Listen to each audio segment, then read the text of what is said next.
grandeza. Seja outro o que te louve, e não a tua boca, o estrangeiro, e não os teus lábios. Provérbio 27, 2. A autoanálise, de vez em quando, não faz mal a ninguém. Colecionar vitórias sem observar as possíveis derrotas pode nos colocar no ridículo quando domesticamos um impulso inferior, como seja a vingança. Disparamos a apregoar essa necessidade a todas as criaturas, muitas vezes impondo pensamentos e condições aos nossos companheiros, esquecendo-nos de que eles, em variados casos, têm outras virtudes que ainda não conseguimos alcançar. O que gostamos mesmos é, como diz a máxima popular, de louvor em boca própria. Mais ainda, o ser humano se apresenta psicologicamente misterioso. De vez em quando, nos destacamos dentre os outros como moralistas de primeira água, sendo que o que mais falamos é o que mais necessitamos na urgência das nossas reformas. Olha só, hein? A nobreza de caráter não nos aprova, nem tampouco o bom senso, quando nós mesmos nos louvamos. Eu fiz isso, fiz aquilo, sei mais que os outros, a minha evolução suplantou a dos meus colegas. Cuidado, cuidado. Se quiseres apregoar as nossas qualidades, se quisermos apregoar as nossas qualidades, que seja no silêncio dos atos, dando exemplos daquilo que pretendemos anunciar aos quatro ventos. O maior anúncio de nossas qualidades é a vida que levamos. Diante da lei de Deus, o respeito, a dignidade, o não julgueis, o trabalho honesto e a fraternidade. Quem anuncia as suas virtudes esquece que elas ainda não se solidificaram no coração. Por isso é que afloram com a vaidade e está sujeito a cair nas mesmas tentações da mulher de Ló, petrificar as sensibilidades, em detrimento da aquisição verdadeira. Os impulsos de grandeza em nossas atitudes são sempre vigentes, eis que é preciso sermos policiados pela discrição. Geralmente, quando falta vigilância, passamos para o campo do entusiasmo desmedido, onde nasce a mentira com o adubo da superioridade falsa. Deixemos que os outros falem de nós, caso eles se interessem, sem o nosso incentivo. Se falarem bem, silenciemos. Se falarem mal, perdoemos. Não que devamos nos silenciar no sentido profundo da palavra, mas falar nas dimensões espirituais das atitudes evangélicas. Sabemos que essas coisas são muito difíceis, e é mesmo, né, gente? Mormente para os que vivem envolvidos no drama da terra, com raízes seculares no passado de sombras. Todavia, o conselho melhor é que o esforço deve ser constante, a reforma íntima aí.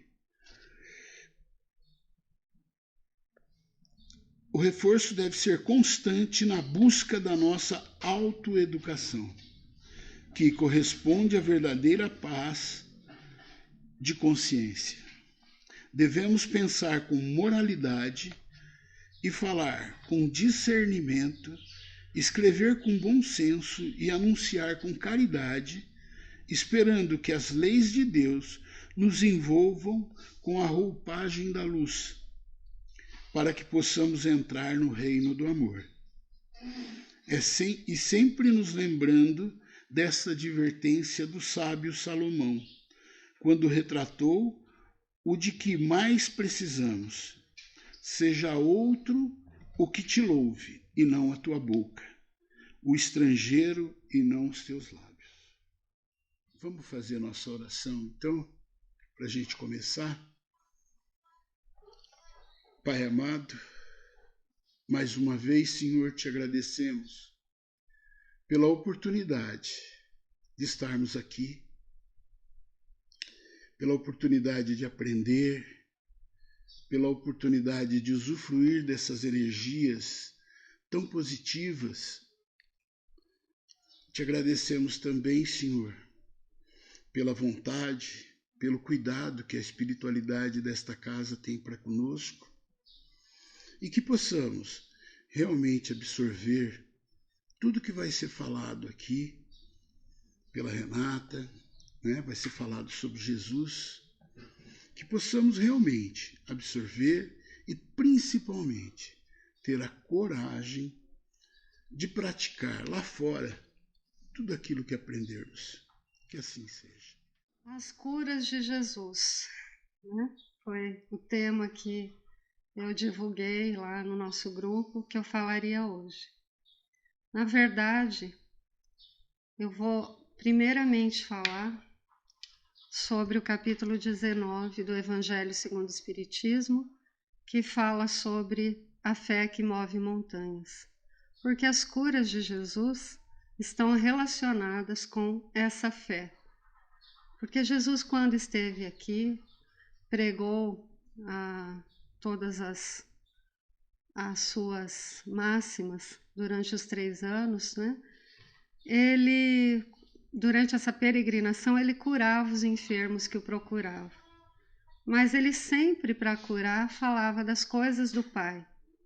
É por isso que nós, antes de darmos os passes, nós temos as palestras nas casas espíritas. Tudo tem uma razão de ser. A gente cada vez vai aprendendo mais, né? Então, para que os nossos chakras estejam abertos, para que nós possamos receber todas essas energias que a espiritualidade prepara, nós temos que abri-los através das palavras do Evangelho. Foi por isso que Jesus ensinou, por isso que antes das curas ele falava das coisas do Pai. E no capítulo 19 do Evangelho segundo o Espiritismo, fala então da fé que remove montanhas.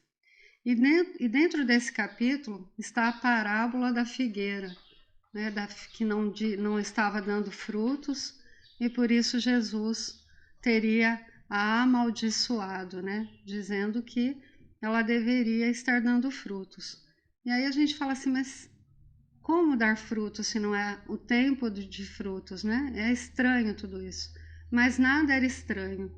Jesus falava através de parábolas, porque o povo na época não tinha capacidade de entender exatamente o alcance do seu pensamento, um espírito muito evoluído. Mas o que Jesus estava dizendo é que não há época para se dar frutos, nós temos que dar frutos o tempo todo. O tempo todo nós temos que estar prevenidos. Então, foi uma alegoria que ele usou, a figueira tem que dar fruto na época certa. Mas para que as pessoas que estavam seguindo entendessem que não há momento para que a gente esteja preparado, o momento é todo o tempo. Não somos árvores sazonais, frutos sazonais que têm a época certa. Mas Jesus, quando estava então em sua peregrinação, ele era procurado por muitos enfermos, muitas pessoas doentes, muitos parentes com pessoas possessas dentro da sua casa, vítima, né, de espíritos. Então eles procuravam Jesus. E tem 3 curas que eu acho que me tocam mais, que são curas muito significativas. E a primeira que eu quero falar sobre ela é a curva do servo do centurião. Havia um centurião romano e que soube que Jesus estava em Cafarnaum. Então ele foi ter com Jesus, se aproximou e suplicou a Jesus: Senhor, o meu servo está deitado em casa, enfermo, paralítico e terrivelmente atingido por dores.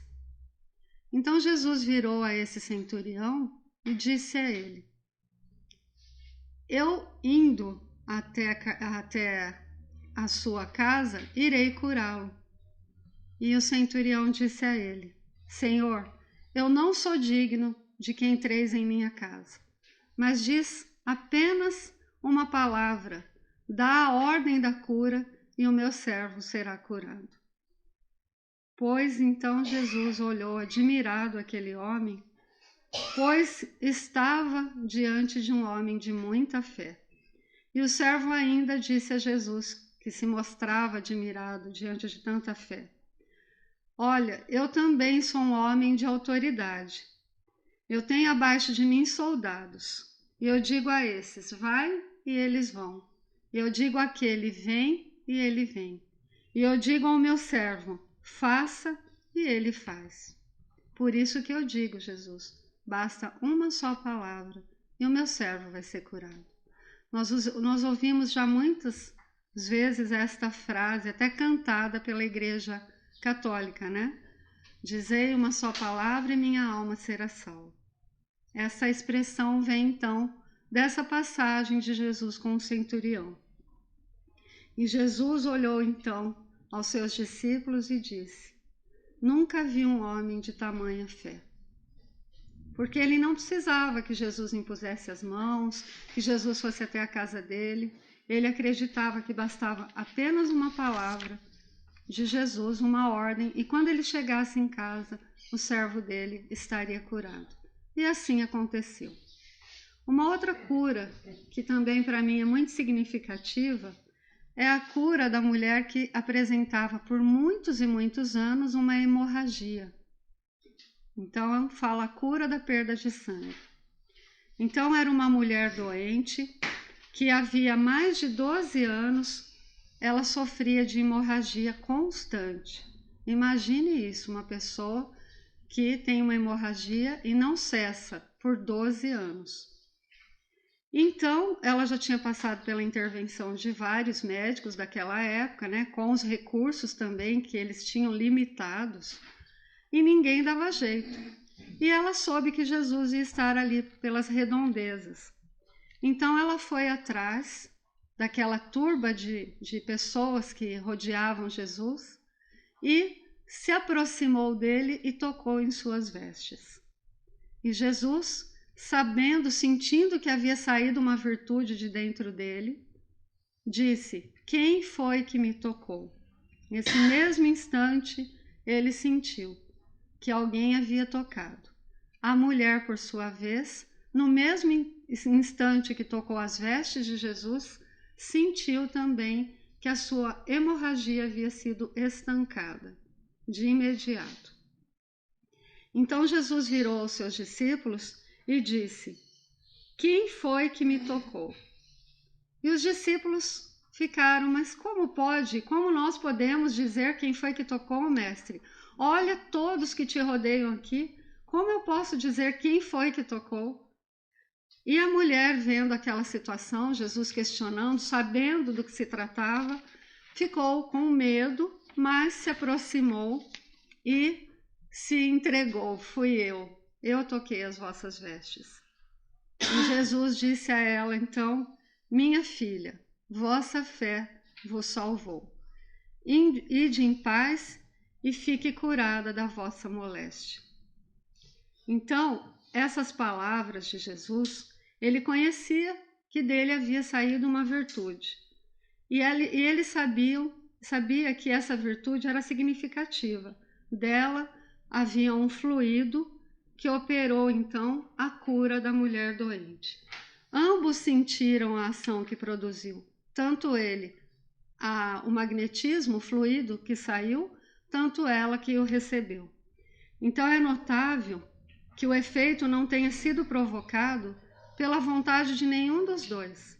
Porque geralmente quando nós vamos numa casa procurar atendimento espiritual através do magnetismo, há a vontade do médium da cura, de curar aquele doente. e à vontade do doente de ser curado.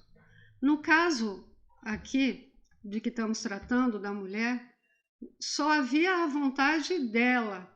E de Jesus, ele nem houve a intenção, ele estava lá para atender a multidão. Então não houve uma magnetização dirigida, não houve imposição de mãos.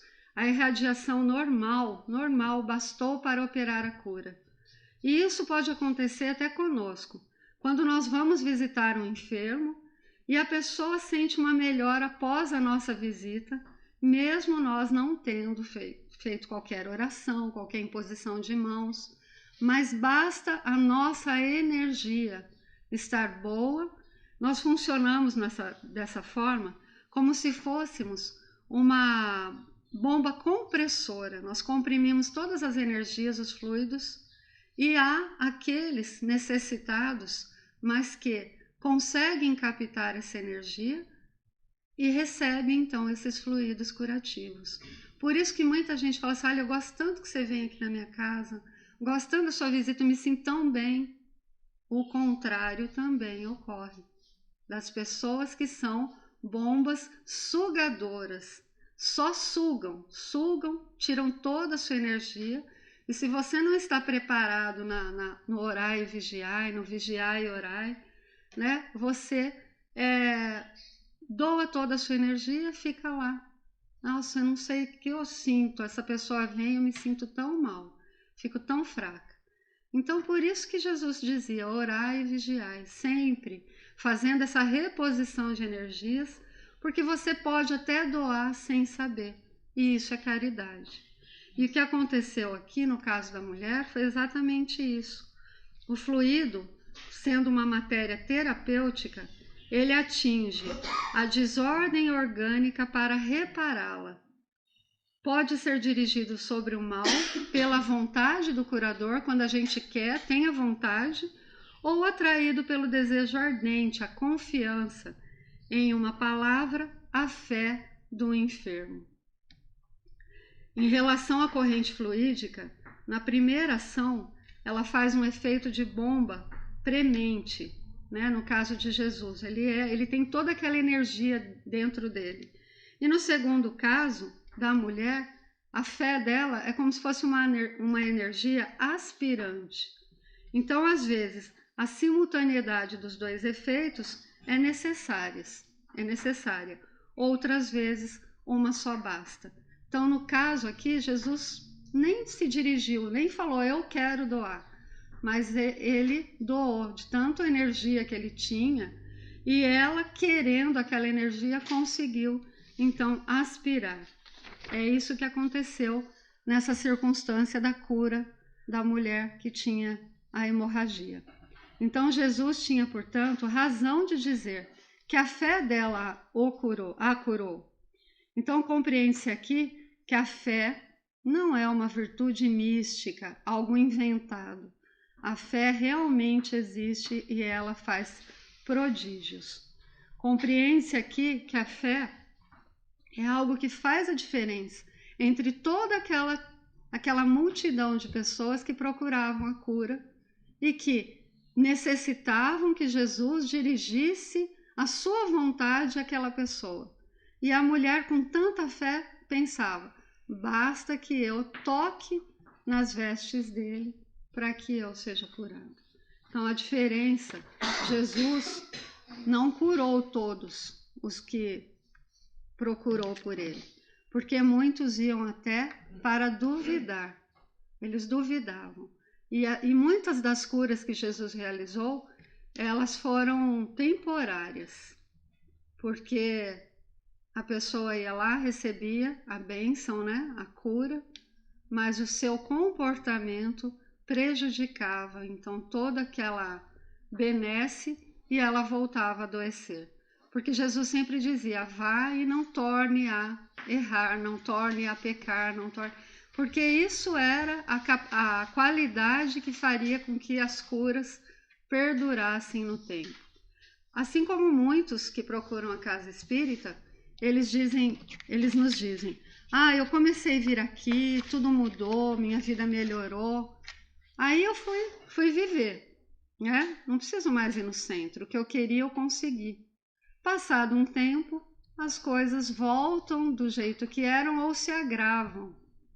Divaldo mesmo conta uma passagem em que alguém disse: olha, eu vim aqui, eu estava com problemas de saúde, problemas financeiros, problemas de relacionamento, e aí tudo se acalmou. Passado 40 anos, voltou tudo. E aí o Divaldo pensou com seus botões, sem falar, né? Já está numa fase evolutiva melhor que a nossa, porque a gente pensa e fala. Aí ele disse: nossa, durou 40 anos. Não costuma durar tanto tempo assim. Então, era o que acontecia com muitas pessoas que procuravam Jesus, mas não se reformavam.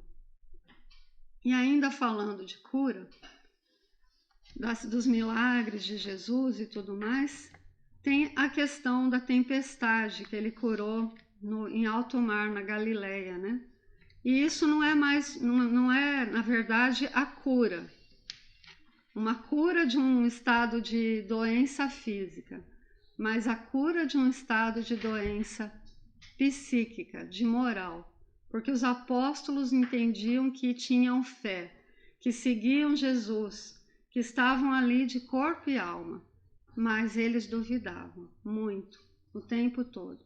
Então Jesus realiza uma cura aqui no coração, principalmente no coração de Pedro, porque Pedro era um apóstolo que estava sempre questionando Jesus. E nessa passagem aqui, quem assistiu Maria Madalena deve tê-la ainda dentro, né? Consegue visualizar a imagem, né? Então, o que acontece? Eles vão fazer a travessia do mar e Jesus, na condição que ele estava aqui, num corpo físico, ele estava cansado. Porque ele não pediu nenhum privilégio para reencarnar. Olha, eu vou lá, vou reencarnar na Terra, só que eu quero ter um corpo privilegiado. Eu não quero ter cansaço, eu não quero suar, eu quero ficar lindo e maravilhoso o tempo todo, meus cabelos sedosos. Não é isso que a gente vê, né? Tem hora que dá até a vontade ali, assistindo, pegar Jesus e lavar o cabelinho dele, né? Mas então ele estava numa condição como a nossa. Tinha todas os percalços de um corpo físico. E diante de um dia todo de trabalho, ele estava cansado. E eles tinham que fazer a travessia do mar. Mas ele confiava nos seus apóstolos, na competência como pescadores experientes que eles eram. Então, eles entram na embarcação e Jesus deita para descansar enquanto faz a travessia. E, durante esse percurso, acontece um efeito que as águas quentes estavam com o vento frio, acaba tendo aquele efeito que a gente conhece hoje, né, como efeito, a gente fala efeito estufa, mas aconteceu toda uma revolução no mar e as águas ficaram turbulentas. E aconteceu uma tempestade anômala, né, como se fosse um turbilhão a água. Naquela época não se tinha nome, não se tinha todas essas condições meteorológicas para dizer o que estava acontecendo. Mas o que aconteceu foi o encontro mesmo de uma frente fria com uma frente quente e que provocou toda aquela tempestade no mar. E aí os apóstolos ficaram desesperados. Como é que nós vamos fazer? Nós vamos ser engolidos. Era uma situação diferente das tempestades enfrentadas. Até porque era um fenômeno também anômalo, né? Que estava acontecendo. E Jesus dormia. E eles, apavorados, nós vamos morrer, a água já entrando no barco, o barco quase virando, e Jesus dormindo. E aí eles acordam Jesus, e Jesus fala: mas o que está acontecendo? Né? Como se até estivesse sendo irônico. O barco lá e Jesus: o que está acontecendo? Olha, mestre, nós vamos morrer. E ele então se vira ao mar e ao vento e acalma, tanto o mar quanto o vento. E tudo volta ao normal. E ele olha para os apóstolos que estão ali desesperados, estarrecidos também. Como pode? Olha, quem é realmente esse daí? Olha, quem é realmente esse daí que fala com o mar e o mar obedece? Que fala com o vento e o vento obedece. Então eles já estavam seguindo Jesus, já tinham largado tudo para seguir e ainda duvidavam. E aí Jesus olha para eles e diz: homens de pouca fé. Então aí se inicia o tratamento da cura de Pedro, que achava que tinha fé, mas não tinha. Porque a gente fica achando, eu mesma me coloco nessa posição, que ter fé é a gente acreditar. Então, se for isso, desde quando eu me conheço por gente, comecei a ser catequizada, a conhecer a igreja, a ir na missa, então eu tenho fé. Segundo esse modo de pensar, né? Acreditar em Deus, então eu tenho fé. Aí eu descobri que não. Porque eu acreditava, mas eu não confiava.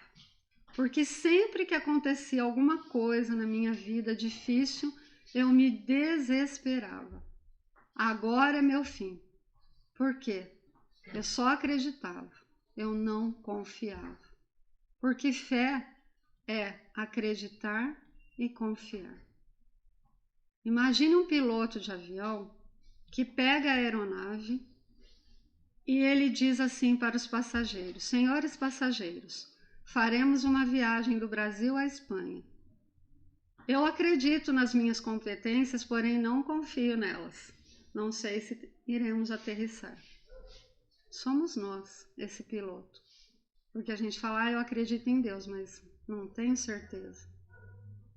Não tenho certeza daquilo que eu pretendo fazer, daquilo que eu quero, daquilo que eu desejo. Mas aí alguns vão me dizer assim: ah, tá, eu acredito, eu confio e não acontece. Mas será que aquilo que você está pedindo passa pelo crivo da justiça? Passa pelo crivo do merecimento?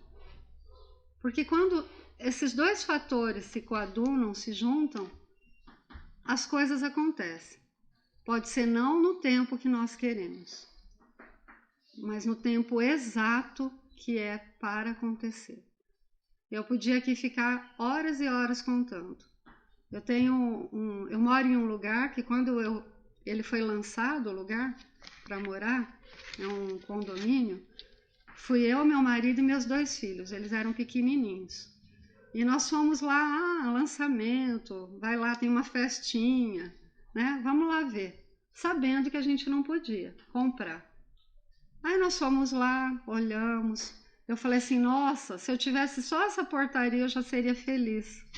A casinha da portaria lá era tão bonitinha. Aí o moço fez todos os planos, eu não podia comprar, nós não podíamos comprar. Mesmo vendendo o nosso, não dava para comprar lá. E o que nós fizemos? Esquecemos e fomos viver a vida. E coisas e coisas e coisas aconteceram. O tempo para eu conseguir ir para lá levou 25 anos. Então eu tive que passar esse tempo, até esqueci o desejo, mas lá em cima devem ter falado, olha, direito? Sim, mas ela merece ainda não, né? Então, a hora que juntar esses dois fatores, acontece.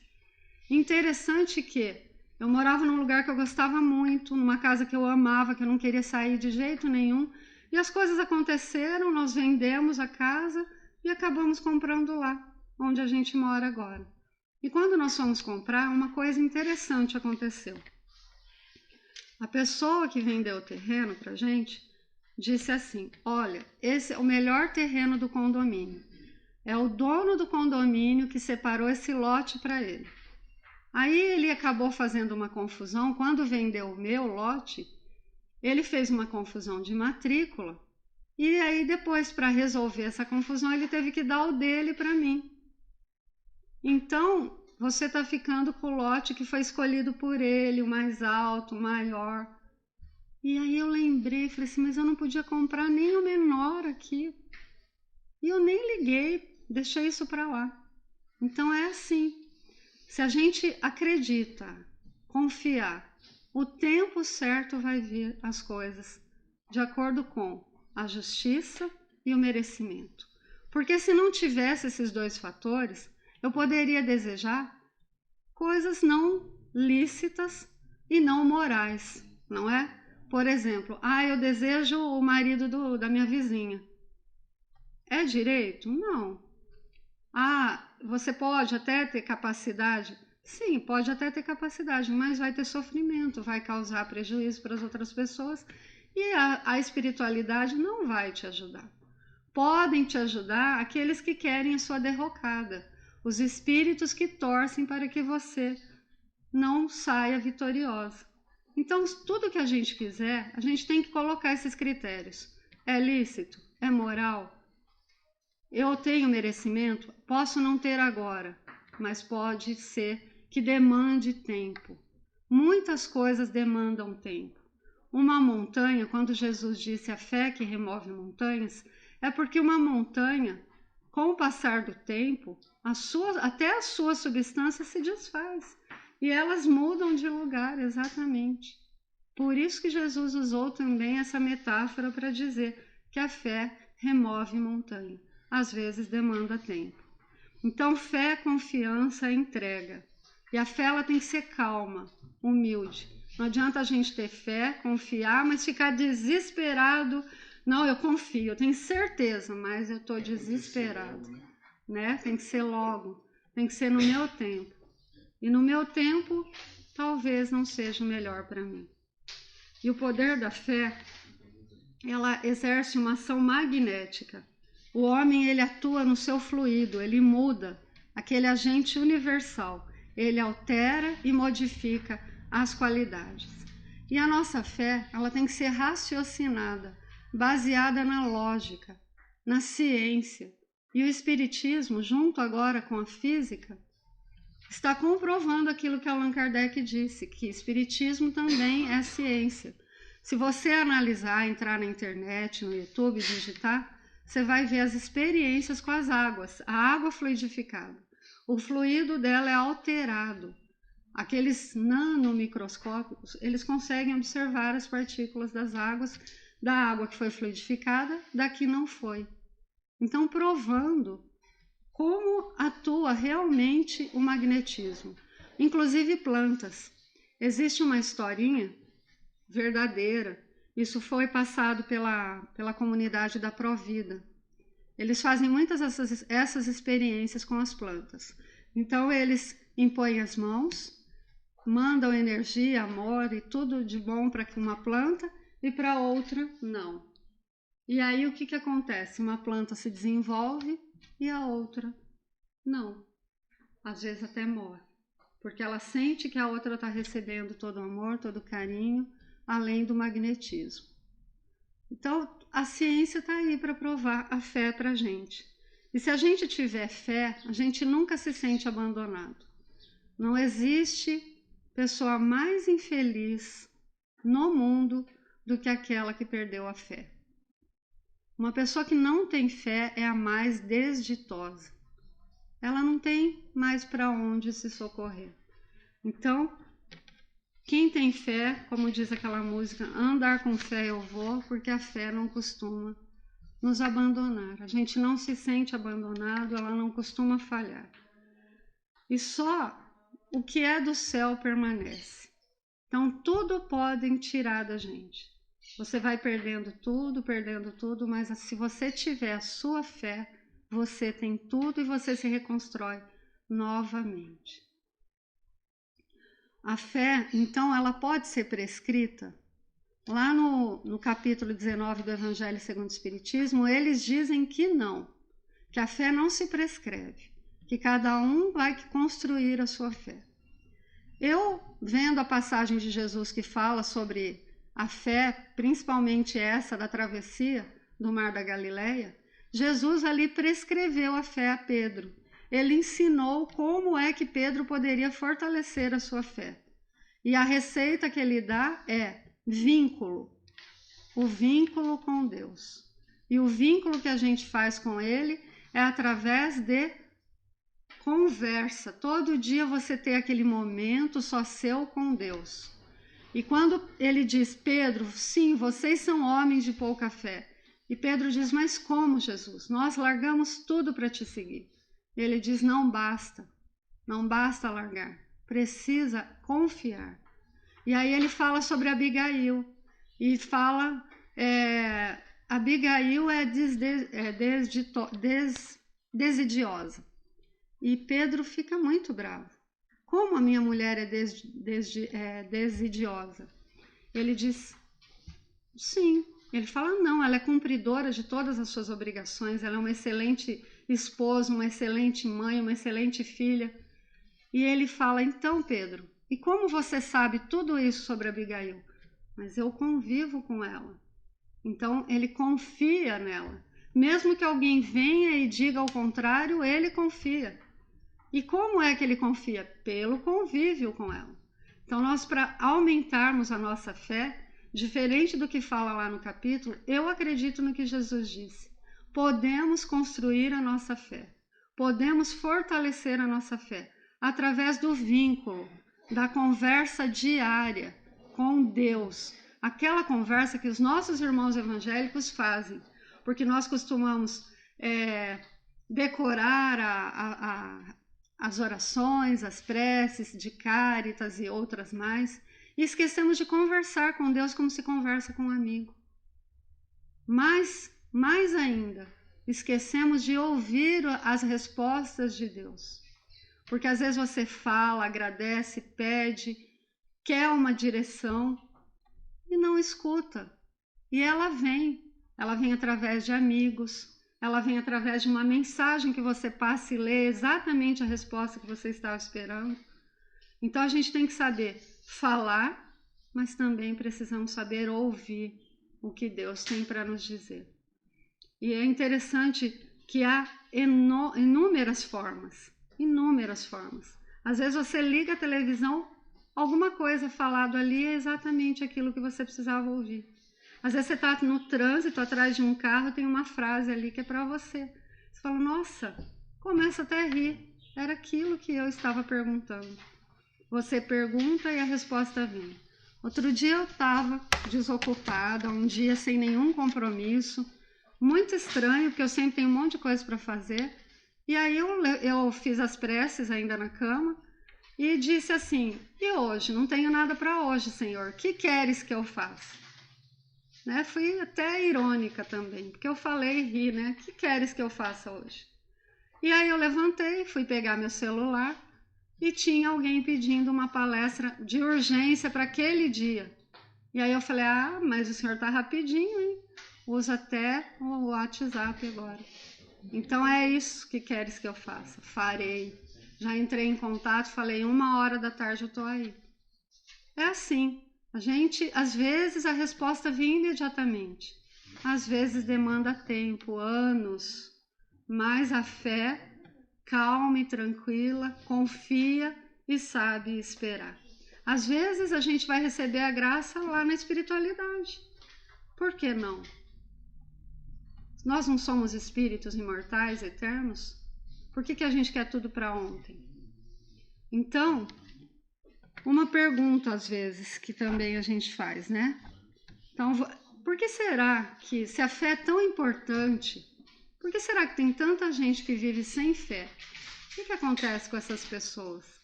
E elas desafiam até nós que temos fé. Porque você vê a pessoa prosperando, a pessoa bem, ela não acredita em nada.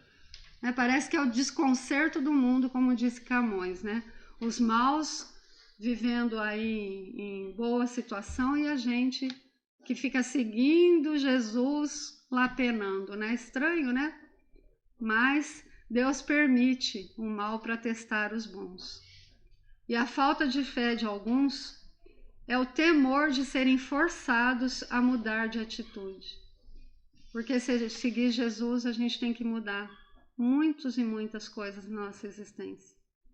Então, é melhor não ter fé e continuar sendo o que se é, Mas um dia a água bate lá na beira do barco, E também existe aqueles orgulhosos, que eles acham que eles são tão importantes que não há nada acima deles. E nós percebemos isso muito na política, Alguns políticos enlouquecem, eles se sentem acima da lei e acima de alguma força que tenha. Porque fazer o que fazem, roubar da maneira com que roubam, praticar todo tipo de desacerto, só pode ser a falta total de fé. Não acreditar que há alguém acima observando tudo. E também ao descaso. Aqueles que andam, parece que não acordaram ainda. Ainda não sabem, estão com a educação por fazer. Né? Além dos vínculos dos séculos passados, porque também a religião, algumas religiões fizeram um desserviço, com perseguições, com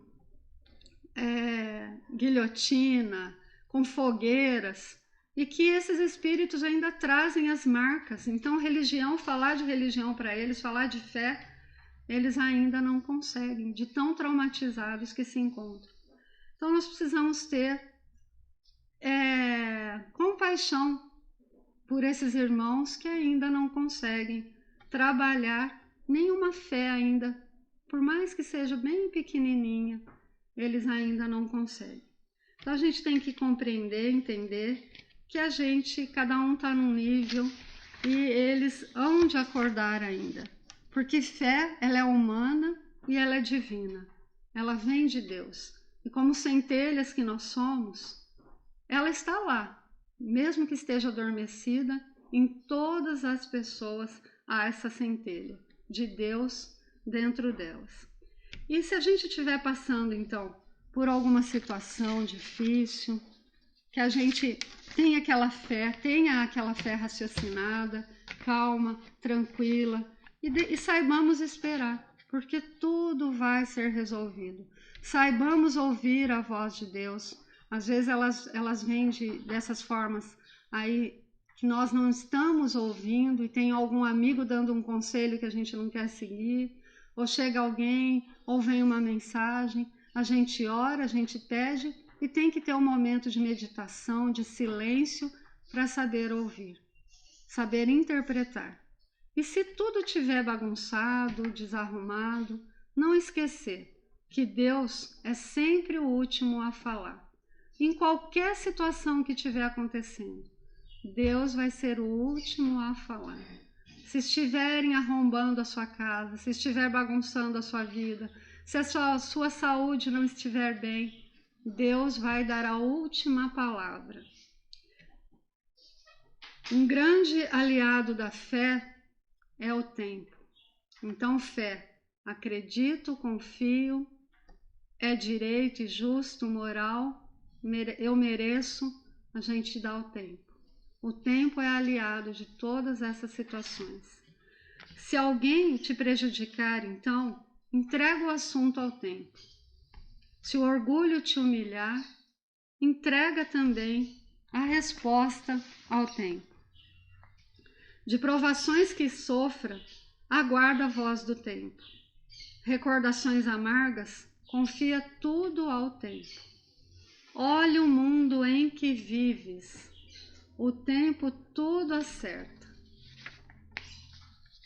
Serve e não percas tempo, porque todo tempo é de Deus. E Deus vai ser o último a falar. Era o que eu tinha para trazer para vocês. Agradeço a paciência. Agradeço a felicidade de poder estar aqui com vocês. Faz uma diferença enorme durante a minha semana.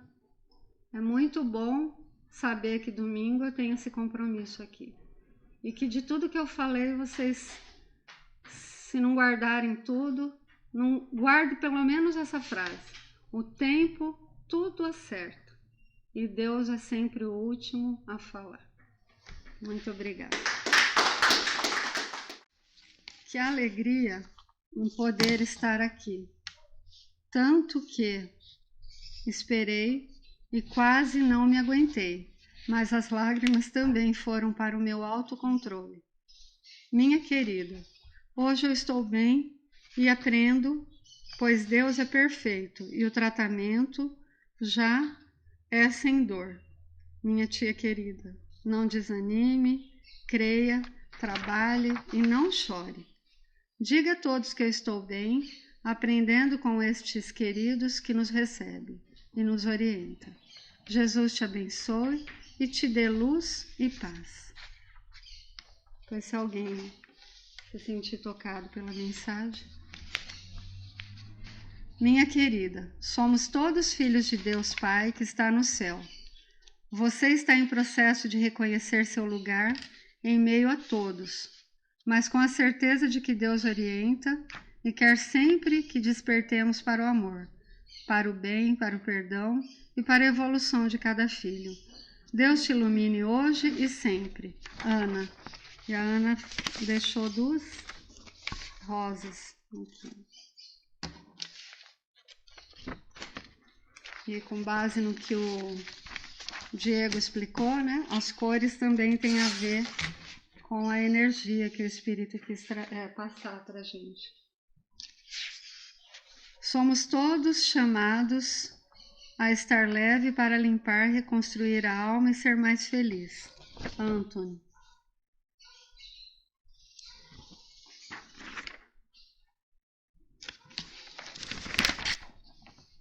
Seara de amor. Nós somos luzes. Os sentimentos que vamos trabalhar é o que vai determinar se estamos fazendo com felicidade ou falta dela. Somos todos sementes do Criador na seara divina do bem maior. Creia e se dê a oportunidade de melhorar, pois somos essências de Deus Pai e podemos todos buscar a felicidade, na paz, no amor e na luz divina. Irmão Francisco.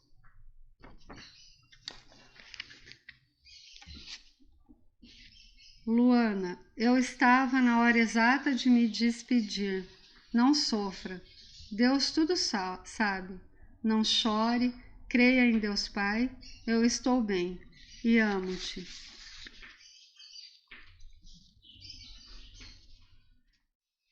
Bom, então mais uma vez vamos agradecer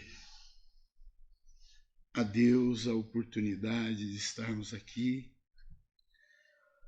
Vamos agradecer as palavras que nós ouvimos sobre a fé, né? Sobre os milagres, pseudo-milagres de Deus, que a gente sabe que é tudo natural, de Jesus, que é tudo natural, que um dia também seremos muito capazes de fazer, de proferir todos esses milagres, e que a gente possa, por enquanto, né, ter a fé, acreditar e saber, né, que existe uma força muito maior que a gente ainda não consegue compreender, mas que olha com muito amor, que rege com muito amor nas nossas vidas. E que possamos, tudo aquilo que nós ouvimos hoje, levar para a nossa semana, para que ela seja mais leve. Nós interagimos com muito mais pessoas, que nós possamos também falar dessa palestra para outras pessoas que não puderam estar aqui. Esse também é o papel de cada um de nós. Muito obrigado a todos e que assim seja.